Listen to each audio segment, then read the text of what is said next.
everyone, and welcome to another episode of Leadership Satsang. Why we call this Satsang is because it is in being a good company. When you are in a good company, you call it as Satsang. And since you all are leaders and we talk about leadership, it becomes a Leadership Satsang. Also because Satsang का idea है कुछ अच्छी बातें करना, कुछ अच्छा सीखना और अच्छा इंसान बनना, isn't it? And I think when you try to become a better leader, you're doing just that. You're trying to be there for people you care for. And in the process, you work on yourself. And when you work on your leadership abilities, you automatically become a much better person as well. So Leadership Satsang is something that just fits it right. And those who join us for these live sessions are the ones who really make it a satsang. It's not one person who can do that. So thank you so much for joining me live. Let's have a hi from people in the chat box. Would love to know how many of you have been able to join us live. This is a slot that I want you to get used to. You know, in the beginning of the year, we create habits. So I would like this to be one habit that you can incorporate. And trust me, it'll be a great use of your time. And you will definitely take something back from these sessions, that I promise. But let's make this into a habit, like a permanent slot in your calendar. 7:30 to 8 every Tuesday. Let's meet here and let us see how we can become better leaders so that we can improve the world around us, so that we can become a better individual as well. Okay, so let's get to what's happening in the world around right now. In my world, things are not so good because both my twinnies are unwell. And so right now I'm at home, and that's why I'm making do with, different light conditions and background, etc. The weather is such, sab jagah weather fluctuation hai, and that has to catch, all of us at one point or another. So that's where I am, playing a mother as well as an entrepreneur and a leadership coach to you all right now. So it's fun, too much to deal with, but that's what life is. So how's it going with you? Are you all feeling okay? Is everyone okay at home? Give me a yes or all good in the chat box. Would love to know that you guys are safe and sound and you're keeping up with this crazy weather. In Mumbai, I've never seen it becoming this cold. Okay, so today in the morning, I actually saw mist in the air, which I've never seen in Mumbai. I've been here for over a decade.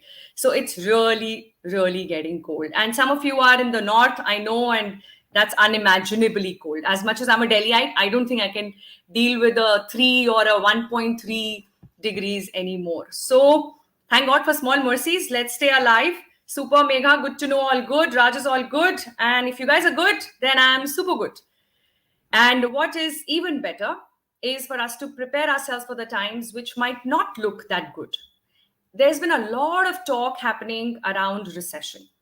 And so I thought we should spend some time understanding what's really going on. Now, what's this big deal? What's really happening? Because as they say, incomplete information is more dangerous than no information at all. When we know little about something, we fill the gaps with a lot of assumptions. And assumption is assume, and assume is ask you and me, which means we make an ass of ourselves, or we become silly and stupid about how we make decisions when we don't have complete knowledge. As much as there is a lot to learn about recession, my intention is to give you some level of understanding which is close to what's the reality right now. And by the end of it, I want to leave you with a few things that you need to do as a leader and a few things that you need to do for yourself to prepare yourself, your own strategy that you can use to deal with these tough times. Okay, so before I go ahead, let me know from you guys, what is your understanding of recession? And this is not going to be any class on economics. I'm not an economics student, first of all. As much as I come from a finance background, I think we all need to have a little bit of finance background. We need to understand some basic stuff about what's happening in microeconomics and macroeconomics. So to that extent, let's have a layman discussion on what's really happening in the world, what will be the impact India might face, and most importantly, what is the impact that you should be ready for? Okay, so what does recession mean to you guys? Anybody? Rishabh, shout out to you. Hiren, Himanshu, so good to see you here. Bharat, Megha, what is your understanding of recession? What is recession?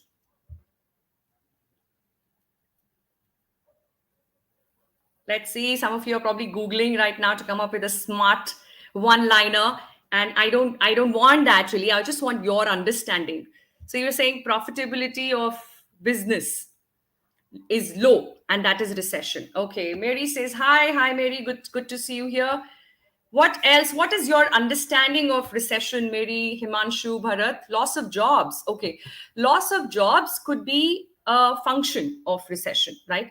But what is recession really? Loss of jobs happen because of recession. But what does recession mean?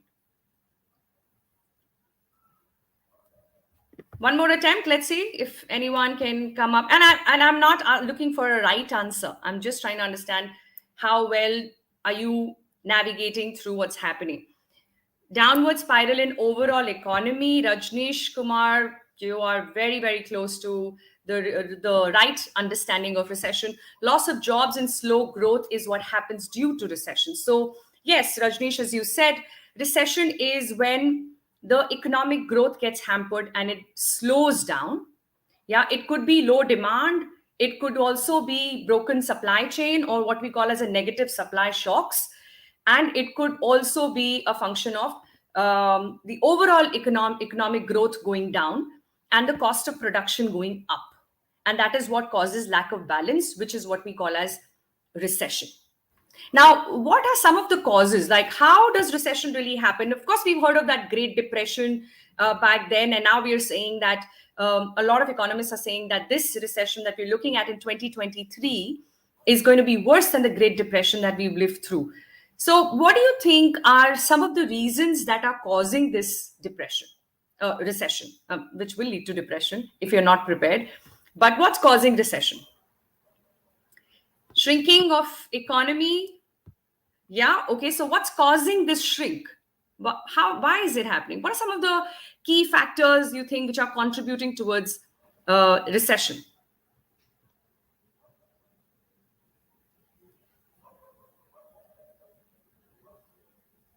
Broken supply chain. Absolutely, Bharat. You nailed it. Yes. Yes. Any other factor?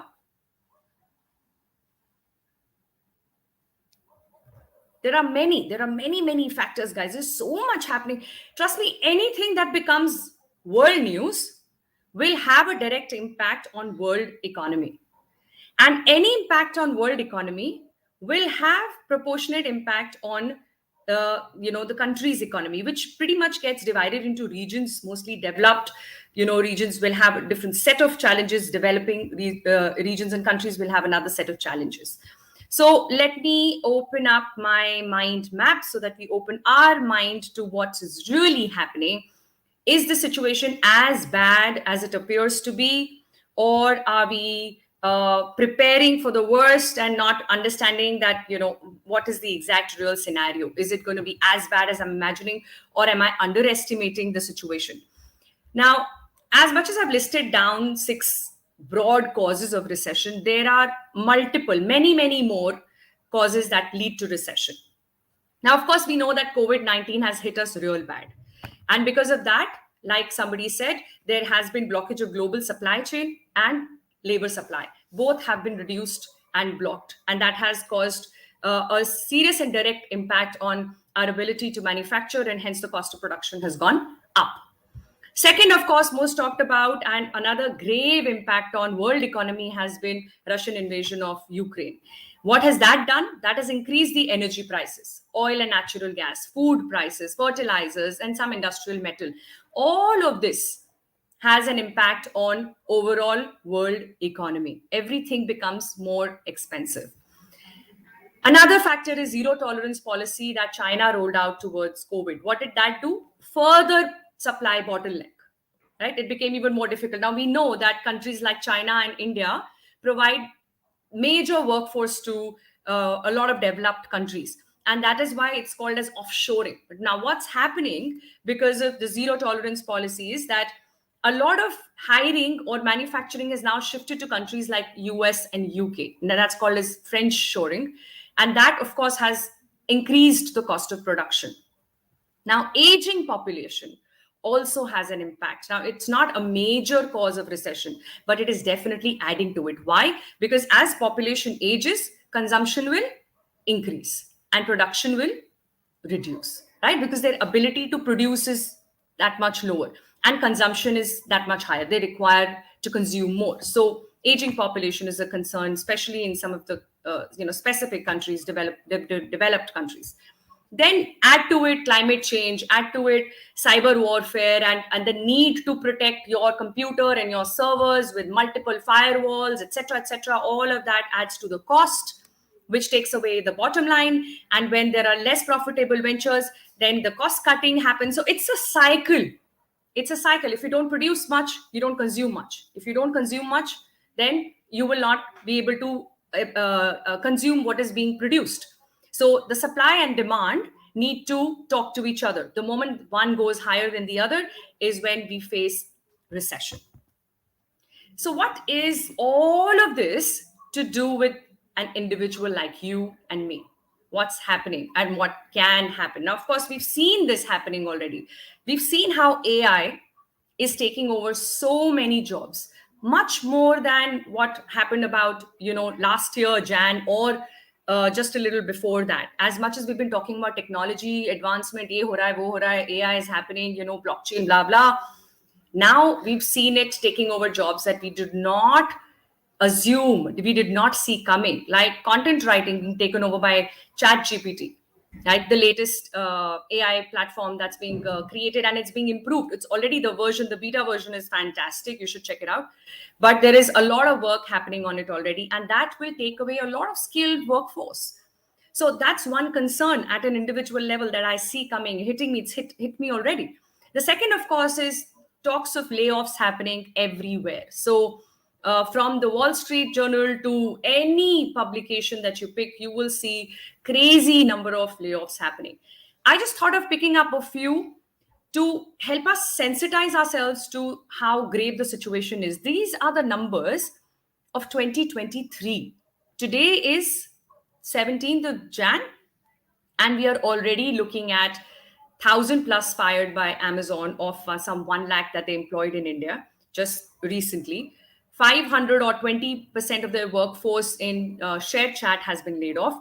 3% of around 80 people in Dunzo have been asked to leave.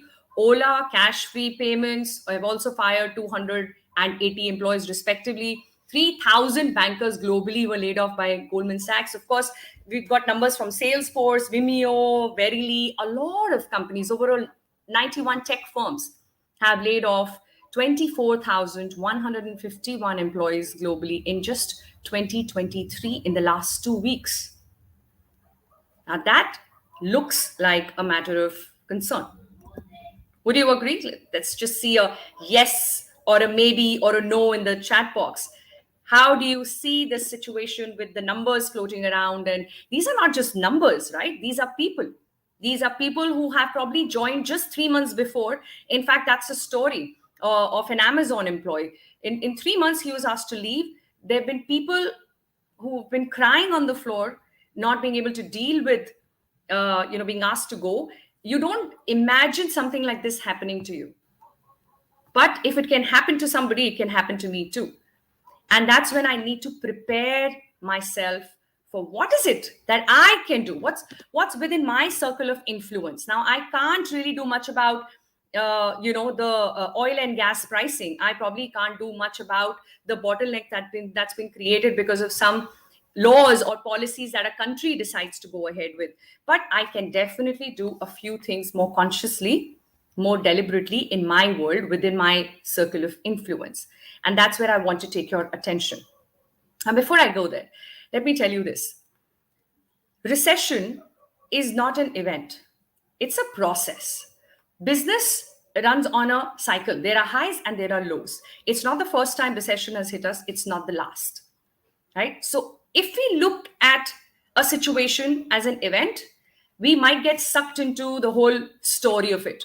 Oh God, what will happen to me? What are the causes this time? Blah, blah, blah. Most of your concerns will have nothing to do with your circle of influence. You can't do anything about it, but it'll come into your conversations, and from there into your thoughts, and from there into your sleep, and then you know what happens thereafter. So I want you to first look at this as a process. There are highs when business was going well. Now is a time when it's probably going to be a little slow. That's all that's going to happen. And like I said, it will not happen for the last time. It's just happening one more time. What is it that I can do to prepare myself to get along with this process? That's the intention here, right? So we're not going to get paranoid. We're not going to overanalyze the situation. We're only going to see what's possible for me to do. As simple as that. I'm going to pick up the comment here in shares here. He says, I agree. But in the manufacturing sector and energy sector, for my business, it's a great opportunity to source best manpower because my industry payroll isn't among top 3 to 5 expenses. Not just that. You know what happens when layoffs happen? The companies at an organizational level, I'm saying, we become so insecure because people who are ready to leave first when the ship catches fire are the best people because there are more opportunities for them. And when you start losing your best, everything gets impacted. And that's when retention needs to be looked at very, very closely. So absolutely, a loss for somebody can be a gain for somebody else. So an IT sector going down could mean manufacturing going up, or any other sector in a better position than it was before. Having said that, it's not as if we will be completely impact prone, right? So hence the relevance of this discussion. So let me take you back to what is it that we need to do as a leader. And then, like I said, I also want to share with you a plan that you can make for yourself. All right. So here are the things that I would like you to look at. The 3 C's, it always really comes back to the 3 C's. And this time we need to understand what to do differently about these 3 C's. The first is clarity. Clarity is the only way to deal with uncertainty. Now, right now, there is a lot of uncertainty. Let me stop here and ask you guys, how are you feeling? How uncertain or different are you feeling? How is your environment right now? How negative or positive is the environment? What do you think? When you scan around, how do you feel? What is the mood? What is the energy around you? What is your energy and your mood when you hear these kind of news? When you talk about recession, when you hear about it, and every single channel is talking about it today, how is it affecting your mood? And what do you see around? How are people feeling about it? Quick comments?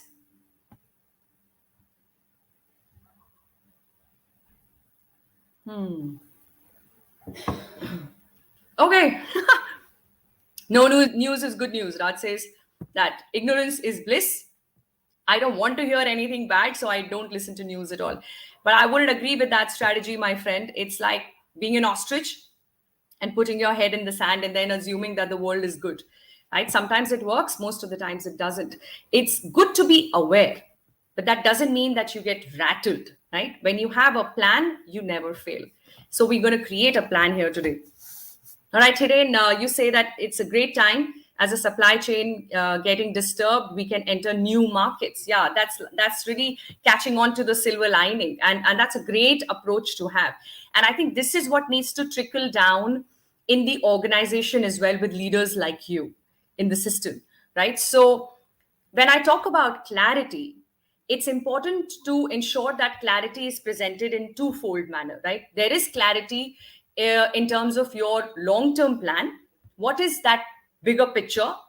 Long-term, what is it that you wish to achieve, right? And your short-term plan as well. What is this year looking like? And what are some of the realistic targets or expectations that we can have from each other? This needs to go together. Now, like I said, recession is a part of the process. And because we understand it as process, we know that this alone cannot affect my bigger picture, which is what I want to achieve 5 years from now, unless I see that becoming irrelevant. Then, of course, I go back to the drawing board. But usually, when you create a vision, which is your long-term plan, the vision is always backed by intention, right? So the vision that my company, SBY Academy, has is to make every organization we serve a great place to work. Now, today we think that these are the skills missing in the leaders out there. And this is what will help them to become a great place to work. Tomorrow, some of these skills might be obsolete, irrelevant, and we might look at a different set of skills altogether. But the vision is still the same, to make every organization we serve a great place to work. So the vision is not getting disturbed with some of the events that are happening currently in my present environment, right? So what's that vision, that long-term picture, that big picture, and what's my short-term plan? Both need to be clarified to the last level of the organization. And at a personal level, you need to make sure that you're answering these three questions for people, even if they're not asked directly. What is expected of me? That's a question that will come to everybody's mind in uncertain times, right? What is expected of me? What is expected to happen, where I want you to be real and not sugarcoat and tell me all is well, right? All is well. And what can be their contribution, as in team's contribution, individuals' contribution? How can they make themselves relevant? Now, everybody might not share Hiren's optimism, even in his own team. Possible? Absolutely possible, right? But with someone like him in the system, if he is able to reach out to people who report into him or who are working closely with him, and he's able to answer these questions, it creates a lot more certainty and clarity in the system, and that brings in engagement, and that brings in motivation. And that is what we need to do in the current times. The second C is not just communication, but over communication. These are the times when we need to communicate a little more than usual. And what are we communicating? We need to show them the bigger picture. We need to share with them what is the plan. And we also need to help them understand what should be their priority. Because priorities need to be revisited, especially when there is uncertainty, when there are doubts, when fear is seeping in. You need to put the tasks on the table and together get people's buy-in to say, this is what our priorities look like right now, aligned to the plan that we have, aligned to the big picture that we all should see together. That's the communication required. And over communication, not just with your peers, but again to the last level of your organization. So we need to do that in a very planned and structured way with the intention to ensure that people feel safe. The third C is connection. Really, really important to get down at a personal level. And for that, you've got to build in these three things. I'm sure you have all these three skills to some extent, but you need to brush it up and elevate it to your next level. The ability to be a coach. These are the times when we don't want to tell people, and people don't want you to tell them either. These are the times when we want to ask questions, when we want to know how are they feeling, what's going on in their mind, what are some of the questions that they might have. And that's a coach's approach, right? Asking more than telling. The second skill is listening a lot more and a lot more actively than ever before. And third is, most important in my view, is to do this proactively.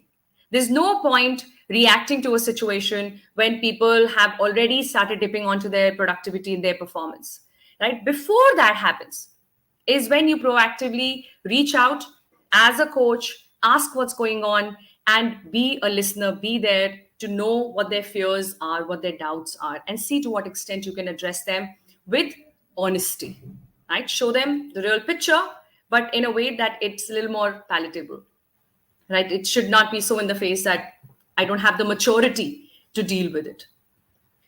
Okay, so I'm going to take a quick pause and see what is it that you intend to bring into your leadership right away. What out of these three C's should you be more conscious of? Let's quickly have a sharing on that. You see, that is the best part and sometimes the toughest part about being a leader. It just never, the preparation and the work never stops. You've got to be on your toes all the time so that you can be a step ahead, so that you can ensure that you've navigated through the unknown, and then you realize how and where is it safe for your team to follow. And hence these leadership satsangs, right? It's just to keep you ahead of the game. It's not as if we won't have a job tomorrow. And we might have it even till end of this year or much longer. But if that one day it seeps into my organization, what can I do with my people? These lessons go handy even then. Today, the reasons could be X and tomorrow it could be Y. But what I need to do is a set of things that I've shared with you. And once you learn that, then crisis management is another strength that you can claim to have. So listening and being proactive, having a proactive plan, Mary, thank you for sharing. Absolutely. I think once we bring that in, proactiveness, very, very important, then we don't need to deal with the damages caused, right? Before the damage happens, we know how to deal with it. And now comes your personal plan. Let me break a news to you guys. No matter how good you think you are with your job, what an organization understands and must understand is that nobody is indispensable. Would you agree? Give me a yes in the chat box. You could be a star performer and yet you could be given a pink slip, and sometimes you might wonder why, but sometimes the decisions have criteria behind them that we don't understand, which means we need to know that nobody is a showstopper, not even me, not even the rock star that I am or I think I am in the organization. I could be asked to leave, and that should be okay, because before that happens, I know how to create a strategy for myself, right? So I call this as a 3P strategy. And I want to share with you what this strategy is so that you start working on it right away. And that doesn't really mean that, already some layoffs are happening in your organization and hence you should do this. I would recommend considering these 3Ps right away. There is merit in looking at what they are and working towards them one step at a time, right? Like they say, Rome was not built in a day. So the first P is to understand and assess the prospects. What are some of the opportunities out there? For that, you need to put yourself out there, which means you need to be more on LinkedIn or such platforms. You need to connect more with people. And when you are connecting with people, please ensure that your intention is to give. You're not kind of just creating that base so that one day you can come asking for help. If you haven't helped people enough, you can forget about getting any help from them. And I think that's a fair deal, right? So it's a good time to look out for what's happening, which all organizations are growing, even in the space of, another sector. How is it looking like, which takes you to the next P, which is the pivots that you might have to consider, right? You might pivot into a startup space. You might pivot into a different role altogether, a different organization or a different industry altogether. How ready are you to pivot? Which means, have you been able to widen your canvas? Are you consciously learning about things outside of your domain? Because if you're not, then you should have as of yesterday.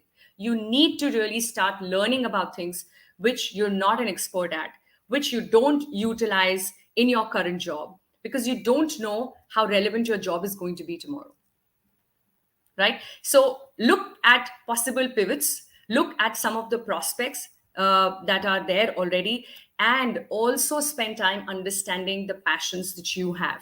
What drives you? What is it that you do? And when you do that, you lose track of time. Time just flies. What is that thing for you? What's that interest that you have, right? And how can you develop that further? Not necessarily to make it a profession, let me tell you, but these are the things from where we derive our energy. And that energy is needed to deal with tough times, isn't it? So the energy doesn't always just come from the food we eat, right? And the optimism that we feed our mind, our mind is filled with optimism because of whatever sources that you pick. And you think that you inject optimism and you eat right and you exercise and that takes care of energy. Energy comes from happy moments. We get those happy moments with our kids sometimes. We get those happy moments sketching, drawing, painting, cooking, driving, cycling, running, whatever those passions could be. It's very important to take a pause and really think through some of those passions that you have, which are probably lost or long forgotten. Can you go back to them and make time for them? Because you will need this energy to fill you up and to fill in those gaps where you will not be as clear as you like to be all the time. And that's when you would need to utilize this energy. So look out for prospects. Make sure that you're ready to pivot if you need to. and give a little more importance to the passion that you have or you had and you've forgotten. Let's just go back to that because we'll really need it. So with that, I sum up today's satsang. Thank you so much, Bharat, Raj, Rajneesh, Swati, Gopal. Thank you for confirming, with my views. And let me share with you all that a lot of extensive research goes behind sharing, what I share in these leadership satsang, because I take the responsibility to show you a direction. And I do want to ensure that this is the right direction for you and it'll take you to your next level. So all that's left is now for you to walk the path and keep yourself recession ready. We never know what future might look like, but the only thing that we can do is do a few things differently today in our present. So I hope this was a useful session. Thank you so much for joining in. Would love to know what are your thoughts on being recession ready. How do you think we should lead in such times? Please do add your comments on LinkedIn when we put it out as a post. Would love to know. And also feel free to share what are some of the topics or questions that you would like me to pick up in our subsequent episodes together every Tuesday at 7:30. Thanks once again, everyone who joined in live. Means a lot. This is Yukti Kapoor Mehndiratha signing off for now. I'll see you next week. Same place, same time. God bless you all. Thank you.